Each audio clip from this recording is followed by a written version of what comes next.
Greetings, Benjamin J. from Ben's Trains with another in the series. Well, a follow-up on that junk 666. I replaced the entire front cowling with the cowling that I cut off a Marx 400, as you see. And I've just installed a lens that will really increase the effectiveness of that light. Now, I stuck a double reduction motor in this. And the problem with the 666, of course, is the front mount is part of the smoker, or it's a special mount that has the mount for the front truck.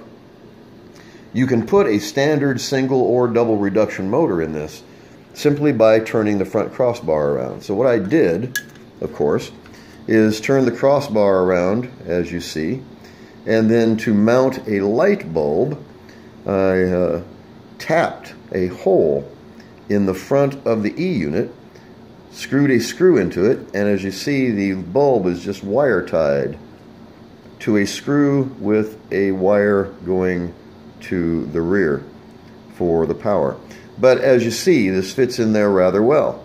And this is just hodgepodge together, literally made out of junk. But it runs. That's the neat thing about it. Like I said, I wanted to take that front cowling off and use it on another locomotive. I mean, this one's in really terrible condition. As you see, the oxide just really ate it up. And it's all pitted, nasty, and ugly. It's acceptable. I mean, it's not perfect by any stretch of the imagination, but it is at least complete and a running locomotive. And that front cowling actually looks quite good. So it has a double reduction motor in it. And I'm going to take this around pulling 22 tin litho cars, so it has plenty of power. And I stuck that lens in it, so this is going to run and look all right. And for the time being, I don't even know if you can see it, I put a piece of black tape over the holes in the side so I can check for light leaks. I want to make sure that this is there's no ring of light or light showing where I epoxied that cowling in there. So I just put a lens in it. We're going to take this around pulling 22 tin litho cars.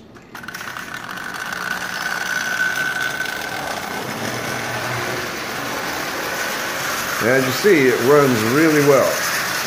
It has plenty of power, and it costs exactly nothing. And as you notice, there's no light leaks around that front cowling. And there's a lens in it, so this actually looks quite good. No one would know that this is hodgepodge together out of junk parts.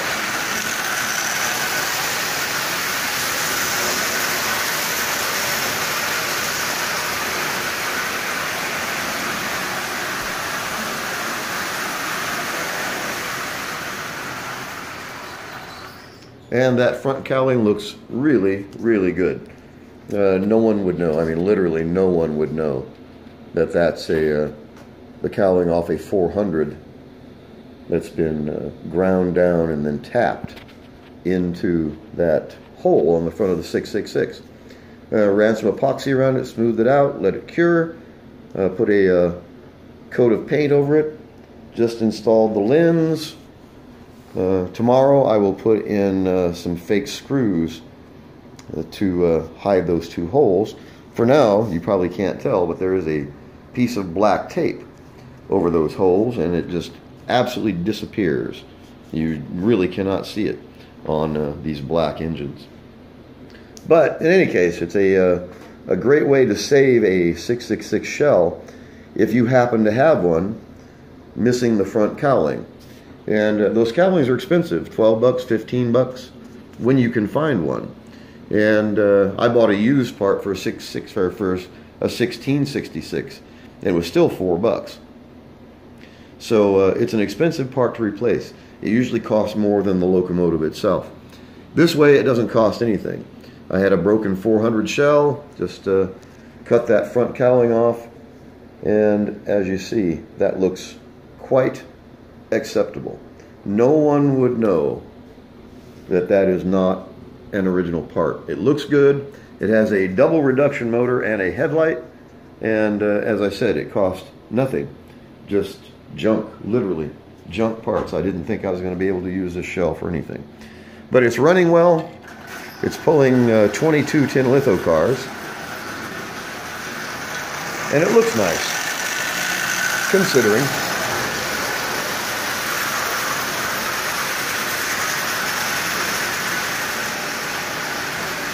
So as you see, it runs really well.